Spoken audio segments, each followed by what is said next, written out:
तो तुम्हें कैसे पता कि हम कच्ची मछली नहीं खाते और ये भुनी मछली कहां से लाए? मैंने इससे सवाल किया, क्योंकि मैंने कई आदमजादों को मछली भून कर खाते हुए देखा है। मैं रात से एक दूसरे जजीरे पर गया हुआ था, वहां पर बहुत अच्छी मछली होती है, तो वहां पर भून पर लाया हूं, वो खुशी से बता रहा था। मैं खाते हुए इसकी टांगों की जानिब देखने लगा। मुझे बहुत तजस्सुस था कि आखिर वो उन इंसानी टांगों से मछली की दम लेकर कैसे बदलता है। वो भी मेरी नजरों को भांप गया था, जिस पर वो मुस्कुरा दिया और साथ ही इसकी तहमत चिन चिन की आवाज करने लगी। मैंने गौर किया तो पता चला कि इस सफेद तहमत का हर इंच नीला हो रहा था, और जिसे मैं तहमत समझ रहा था दरअसल वो उसके चानों की तह थी। इसकी टांगों की जल्द भी चमकदार थी। इसके पांव भी कदरे इंसानी पांव जैसे थे, मगर जब इसने एक पांव उठाकर दिखाया तो मछली की दम की तरह होने लगे थे। वो अपना रूप बदल रहा था। इसकी टांगें भी आपस में जड़ रही थीं। मुझे लगता था कि वो कोई जादुई तूफान था जिसने मुझे खलीज बंगाल से उठाकर तिलिस्म हुत में ला फेंका था, जहां इंसान नुमा मछलियों का राज है और चिंता भी इसी में से एक है। चंद लम्हों तक चिंता का निचला धड़ मछली का बन गया। वो अब अपनी दम के बिल पर खड़ा हुआ। वो इस रूप में भी बहुत ज्यादा अट्रैक्टिव लग रहा था। अब की बार मैं डरा तो नहीं, लेकिन पुरजोश जरूर था। इसे देखकर मेरा दिल कहने लगा, सुभान अल्लाह, खुदा ने इस खूबसूरत मखलूक को भी बड़ी फुर्सत से बनाया होगा। हाँ, मैं काफी डर गया था। मुझे आदत नहीं अनोखी चीजें देखने की, मैंने जवाब दिया। चांद की चांदनी में इसके स्ट्रॉबेरी जैसे चमकते पिस्तान दीदा जेब लग रहे थे। तुम्हारा शुक्रगुजार हूं कि मुझ अनोखी चीज को नहीं छोड़ा। क्या तुम सब एक जैसे होते हो? नहीं, जैसे तुम आदम जाद गोरे, काले, गंदुमी होते हो, इसी तरह हम भी मुख्तलिफ नस्लों के होते हैं। कुछ नस्लें बहुत खूंखार होती हैं, इनका रंग मटियाला सा गहरा नीला होता है। इनके सर पर मोटे बाल होते हैं, इनके दांत जहरीले होते हैं। वो अपना रूप नहीं बदल सकते। एक नस्ल रंग बरंगी होती है। एक हमारी नस्ल के हैं, जो सबसे ज्यादा मासूम माने जाते हैं। कितना अरसा जीते हो तुम लोग?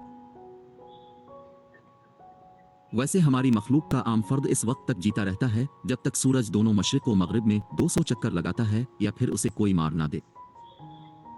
मैं सूरज के कोई 95 चक्कर देख चुका हूं। मैं सूरज दोनों मशरिक व मगरिब का 200 बार चक्कर लगाता है। क्या मतलब इसका? इसका मतलब है कि सूरज एक अरसा शुमाली मशरिक से तुलू होता है और दूसरा अरसा जनूबी मशरिक से। इस तरह इसका एक चक्कर पूरा होता है। मैं गौर करता रहा तो मुझे याद आया कि जरूर इससे मुराद खत जद्दी और खत सरतान, ट्रॉपिक ऑफ कैप्रिकॉर्न, कैंसर तक सूरज का आना जाना है। इसका मतलब यह हुआ कि जिसे वो एक चक्कर कह रहा है, हम उसे एक साल कहते हैं। मैं हैरान हुए बगैर नहीं रह सका कि वो 95 साल का होकर भी बिल्कुल जवान नजर आता है। वो तो 200 चक्कर तक कैसे जिंदा रहते हो? हम चूंकि खुश्की और पानी दोनों में रह सकते हैं, हमारे लिए जरूरी है कि हम पानी में भी फिजा की तरह सांस ले सकें। हमारी नस्ल में यूं होता है कि हर 6 चक्कर बाद हमारे जिस्म के एक अंदरूनी हिस्से में एक सफेद सी गोली बनती है। तो वो गोली आहिस्ता आहिस्ता रिसती है और पानी में सांस लेने के काबिल बनाती है। यही नहीं बल्कि हमें जख्म लग जाएं तो उसे जल्द ठीक होने में मदद देती है और हमारी उम्र बढ़ाती है। काफी वक्तों पहले तक इसी गोली को पाने की खातिर कुछ बुरे आदमजाद, काले जादूगर हमारी तलाश में सरगर्दा रहते थे। वो उसे जलिमन कहते थे। वो हमें कत्ल करके हमारे जिस्म से जलिमन निकालना चाहते थे, मगर हमने उनसे बचने के लिए यह तय किया कि खतरे के वक्त वो गोली दूसरे साथी को दे दी जाए, किसी घूंघे असीब के खौल में महफूज करके समंदर की तह में दबा दी जाए और इन बुरे आदमजादों को ना दी जाए। वो मैं इसकी बात से बहुत मरूब हो रहा था। तो क्या समंदर की तह में इस गोली जिसे वो जलिमन कहते थे का खजाना दफन है? मेरी नजर उसकी स्ट्रॉबेरियों पर टिकी हुई थी। हाँ, मेरे कबीले के खजाने का मैं अकेला मालिक बचा हूं। वो तो ये जलिमन अपने जिस्म से कैसे निकालते हो? मेरा ख्याल था कि सीने से जलिमन का खुरूज होता होगा। चिल्लू छोड़ो, रात हो रही है, तुम आराम करो, मैं चलता हूं, कल मिलने आऊंगा। वो मुस्कुरा कर इंसानी रूप में आने लगा। चांद की चांदनी में ये नजारा भी तिलिस्म होशरुबा का अक्कास था। मैं इसे रोकना चाहता था, मगर न जाने क्यों रोकना चाहता था। शायद मेरी तन्हाई ही थी जो उसे रोकने की चाहत रखती थी, लेकिन मैं नहीं रोक पाया और इस बात में सर हिला दिया। वो हालो कहता हुआ साहिल की जानिब चला गया और रूप बदलता हुआ पानी में कूद कर गायब हो गया। मैं ठंडी आह भरकर उठा और आग जलाकर सो गया। यही अगली सुबह मेरी आंख खुली तो देखा कि वो मेरे बिल्कुल सामने मेरी जानिब मुंह किए लेटा हुआ था। मैं इसे देखते ही खुश होकर मुस्कुरा दिया। सुबह बखैर, सुबह बखैर, उसने मेरी नकल की। सुबह के सलाम के बाद एक बार फिर से खामोशी छा गई और हम एक दूसरे को देखते रहे। कोई आध घंटे बाद इसने मेरा हाथ पकड़ा और उस पर जख्म देखते हुए कहा, यह आज शाम तक बिल्कुल ठीक हो जाएगा। तुम्हारे साथ इस दिन क्या हुआ था? मैंने अपने जख्मों की बजाय इसकी हालत का सबब दरियाफ्त किया। मुझ पर एक अजनबी खूनखार मछली ने हमला कर दिया था। बड़ी मुश्किल से इससे जान बचाई थी। इस दौरान मेरा जिस्म बहुत जख्मी हो गया। उस वक्त मेरे पास कोई जलमन न था। तुम्हारा बहुत बहुत शुक्रिया कि तुमने अपने हाथ की कुर्बानी दी और अपने खून से मुझे एक नई जिंदगी बख्शी। इससे मुझे इतनी सी कुव्वत मिली कि मैं जाकर वो जलेमन ले सका। ये कहते हुए वो हाथ बढ़ाकर मेरे सीने पर फेरने लगा। ये क्या कर रहे हो? मैंने अचिनबे से पूछा। हमारे कबीले में दूसरे का शुक्रिया अदा करने की यही रस्म है। इसकी यूं हाथ फेरने से न जाने क्यों मुझे कुछ कुछ होने लगा था और मेरी नजर सीधी इसके स्ट्रॉबेरी जैसे पिस्तान पर गई। मैं अंदाजा लगा रहा था कि जैसे यहाँ सब कुछ अजीब किस्म का हो रहा है तो जलमन भी जरूर उन्हीं पिस्तान से आती होगी। मैं भी तुम्हारा शुक्रिया अदा करना चाहता हूँ। मेरा शुक्रिया? क्यों? क्योंकि तुमने मुझे तूफान से बचाया, खूनखार मछली और छिपकली से मेरी जान बचाई। ये सुनकर वो मुस्कुरा दिया। इसकी मुस्कुराहट मेरे दिल पर अपने प्यार के निश्तर चला गई। मैं खुद पर काबू ना रख सका और तेजी से आगे बढ़कर उसके पिस्तान पर हाथ फेर दिया। ये क्या कर रहे हो? इसने पूछा। तुम्हारे तौर से शुक्रिया अदा कर रहा हूं।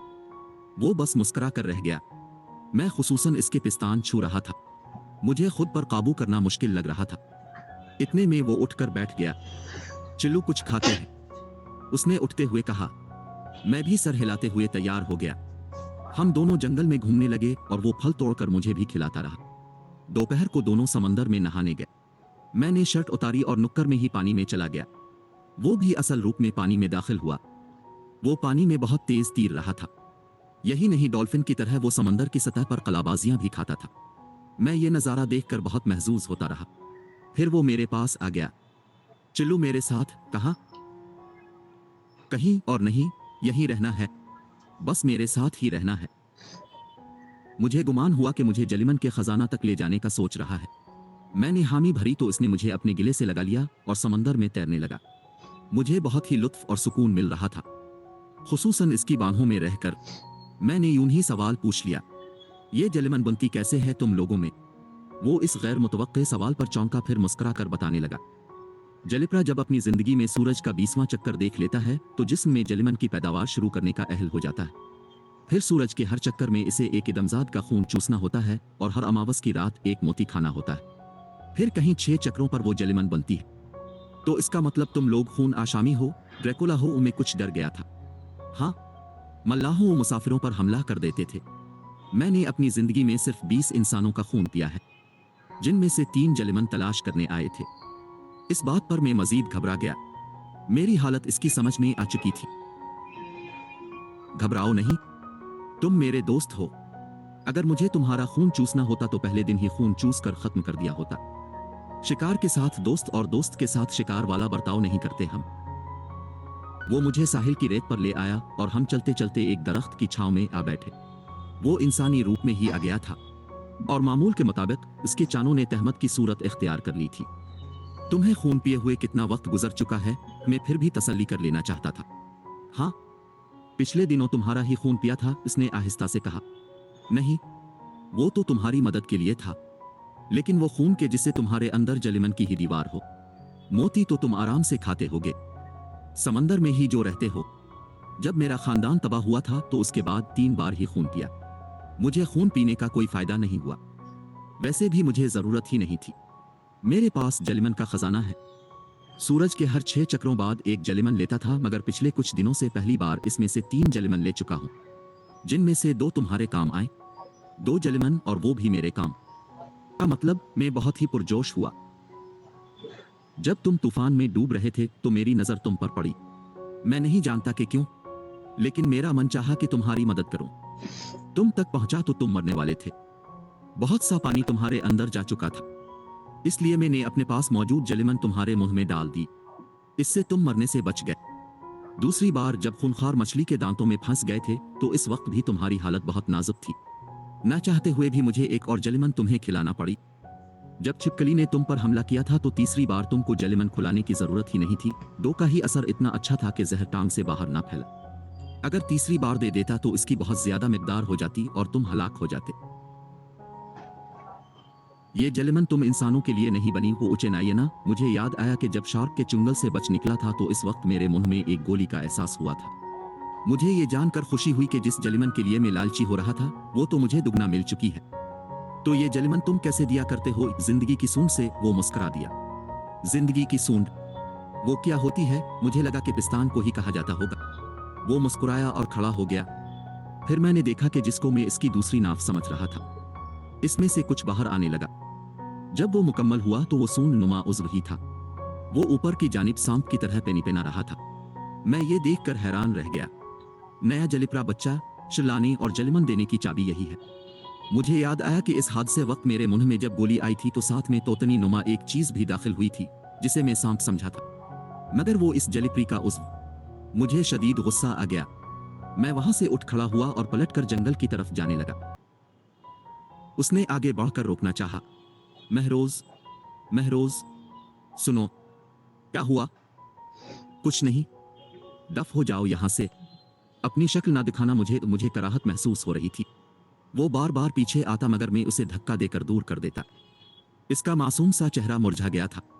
मेरी शदीद नाराजी देखकर आखिर वो बोझल कदमों से वापस चला गया। मैं सख्त गुस्सा में था, इसलिए जंगल में एक चोटी पर चढ़कर बैठ गया। वो सारा दिन वहीं गुजारा और शाम को खा पी कर जंगल से बाहर निकला तो देखा कि एक बड़े से पते पर एक भुनी हुई मछली पड़ी हुई थी। मैं समझ गया कि यह काम चिंता का है। मैंने उधर उधर देखा। चांद की चांदनी में नजर आया कि वो जरा हटकर एक दरख्त की ओट में छुपा हुआ है।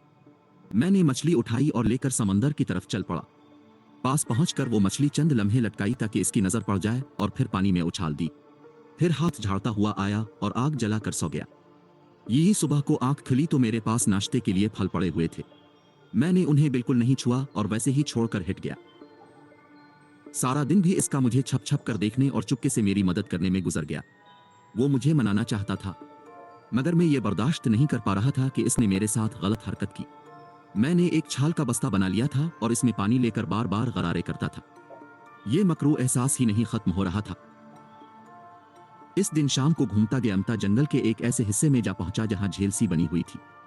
गालिबन ये जजीरा का पस्त तरीन मकाम होगा और यहाँ की जमीन से समंदर का पानी रस कर ये झील बनी होगी। मैंने अंदाजा लगाया। मुझे एक ऐसा दरख्त नजर आया जिसका मोटा तना झील पर काफी हद तक झुका हुआ था। मैं वहां जाकर लेट गया। कुछ देर बाद जब सूरज ढल गया तो इस पर बहुत से परिंदे आकर बैठ गए। कुछ तो बिल्कुल अजीब ही थे। एक खूबसूरत परिंदे को गौर से देख रहा था कि अचानक उसने अपने पंख ऐसे फैलाए कि वो भयानक जिनका चेहरा नजर आने लगा। मैं तो डर ही गया था। डरते हुए नीचे गिरते गिरते बचा और खुद पर जरा सा हंस लिया। कुछ देर बाद तारीक जंगल में अजब ही समा हो गया। चरागों की तरह जलते ढेर सारे जुगनू इर्द गिर्द उड़ने लगे। ये नज़ारे इतना दिल मुँह लेने वाला था कि मानो जमीन से सितारे उगकर आसमां को जा रहे थे। कुछ देर वो मेरे इर्द गिर्द मंडलाते रहे, फिर आहिस्ता आहिस्ता उधर उधर बिखरने लगे। इसके बाद मैं तने पर पेट के बिल लेट गया और अपनी टांगें और बाजू तने के गिर्द लटका दिए। इतने में इस दरख्त पर लगा बीर की तरह का छोटा सा फल टूटा और नीचे झील के ठहरे हुए पानी में जा पड़ा। इसके गिरते ही झील के पानी में नीले रंग की लहरें नमूदार हुईं, जिन्हें देखकर मैं चौंक गया। मैंने कुछ फल तोड़े और एक एक करके झील में फेंकने लगा। जहां जहां बीर गिरता वहां नीली लहरों का गोल दायरा बन जाता। मैं काफी देर ऐसे ही खेलता रहा। जब मैं अपने इस शगल से रुक गया तो चंद लम्हों बाद झील का पानी साकित हो गया और नीली लहरें रुक गईं। मैं सुकून से इस सुकूत को देखने लगा। देखते ही देखते क्या हुआ कि झील के बीचों बीच दो लहरें बराबर तैरती हुई दिखाई दे, जिनका रुख मेरी जानिब ही था। मैं तने पर चुकना होकर बैठ गया। लहरें मेरे पास आकर रुकीं और फिर अर्द गिर्द फैलते हुए हल्की होती हुई खत्म हो गईं। चंद लम्हे ठहर कर अचानक से झील के पानी में सुनहरे रंग का गोला सा नमूदार हुआ। मैं मजीद चुकना हो गया कि कहीं कोई मुज़िर शय ना हो, लेकिन वो गोला अगली ही लम्हे छोटी छोटी सुनहरी रोशनियों में बखर गया। उन्हें के गिर्द नीली रोशनियां जगमगाने लगीं। वो खूबसूरत तरतीब से दायरे में फैलती गईं, फिर सुकड़ने लगें, फिर फैलें और दायरे में घूमने लगें। सुनहरी और नीली रोशनियों का हुसैन इम्तिजाज था। ये सब भी जैसे बुर्ज हूद का तिलिस्म था। एक बार फिर वो तमाम रोशनियां सिमट गईं और फिर गोले की सूरत पानी से ऊपर उठने लगीं। मैंने गौर किया तो वो सब बुलबुलों में बंद जुगनू थे, लेकिन उन्हीं की रोशनी के नीचे पानी से चिंता ऊपर उठा। वो मुस्करा रहा था। इसके सामने आते ही मैं फौरन समझ गया कि यह सब इसी का करता धरता है। हमारी नजर मिली तो मैंने मुंह बिसोर कर फेर लिया और तने पे टेक लगाकर लेट गया ताकि उसे नजरअंदाज करूं। गालिबन इस पर वो फिर से उदास होकर लूट रहा होगा, क्योंकि पानी की आवाज आहिस्ता आहिस्ता दूर हो रही थी। मैं फिर सोचने लगा और मुझे एहसास हुआ कि वो इंसान नहीं है, इसे उन बातों का कोई ख्याल नहीं है। अपनी तरफ से इसने मेरी जान बचाने की खातिर ही वो हरकत की। इसमें इसका कोई मजमूम मकसद शामिल नहीं है। यही सब सोचते सोचते नींद आ गई। यही अगले दिन मौसम बहुत ही सुहाना था, मगर मुझे नहीं भा रहा था। मैं तो बस इसका मुंतजर रहा और वो आ ही नहीं रहा था। नाश्ता करके मैं साहिल पर चला गया। उधर उधर टहलते हुए कनखियों से समंदर को देखता रहा कि चिंता वापस आएगा, मगर वो ना आ रहा था। मैं बेचैन हो गया और खुद समंदर में उतरकर उसे ढूंढने लगा। मैं अब पानी में सांस तो ना ले पा रहा था, मगर सांस रोकने में काफी वक्त आराम से निकल रहा था। जरूर ये इस जलमन का असर था। आखिर में जंगल में घूमने लगा। घूमते घूमते अचानक से वो मेरे सामने आ गया। इसके हाथ में एक भुना हुआ खरगोश था। न जाने वो किस जजीरे से इसका शिकार करके लाया होगा। वो अब भी मुझे मनाने की कोशिश कर रहा था, लेकिन मैं तो सुबह से इसका मुतलाशी था। मैंने भागकर उसे गले लगा लिया। मुझे तो जैसे मेरी खोई हुई चीज मिल गई थी। वो भी मुझसे खुश हो गया। मैं तुमसे बहुत प्यार करता हूं। देखो, मुझसे नाराज मत होना। मुझे अब कुछ भी अच्छा नहीं लगता तुम्हारे बगैर। उसने मुझसे प्यार का इजहार कर दिया। ये सुनकर मैं भी बहुत खुश हुआ।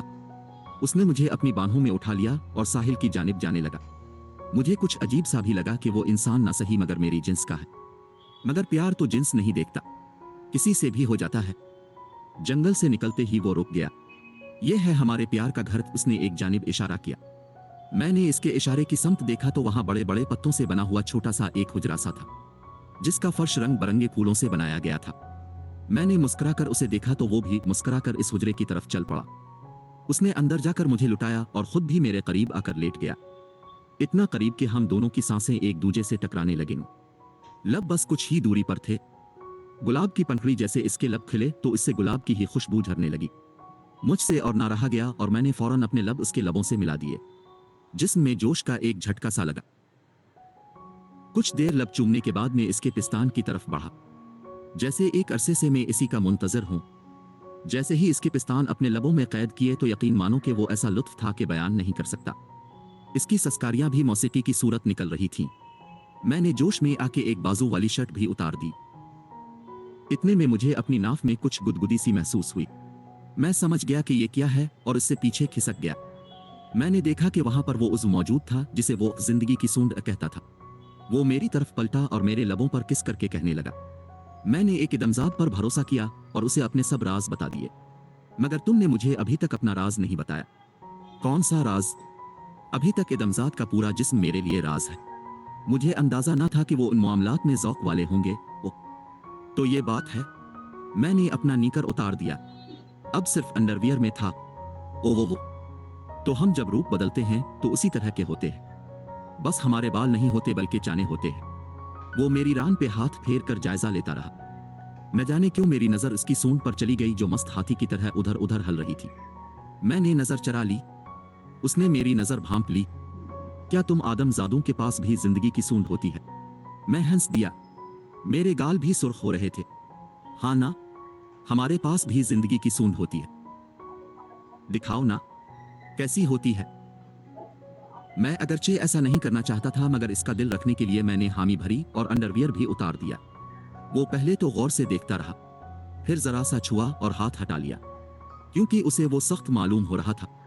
ये सूंड की तरह नहीं है। हमारे पास नर्म, लचक और लंबी सी सूंड होती है, मगर ये काफी अलग है। मैं इसकी बात पर जोर से हंस दिया। वो फिर से मुझे गिले लगा रहा था, तो मैं भी खुशी से इसके गिले लग गया। इसकी सूंड आगे बढ़कर मुकम्मल तौर पर इससे लिपट गई थी। सूंड का मुंह इधर उधर ऐसे चिपक रहा था जैसे चूम रहा हो।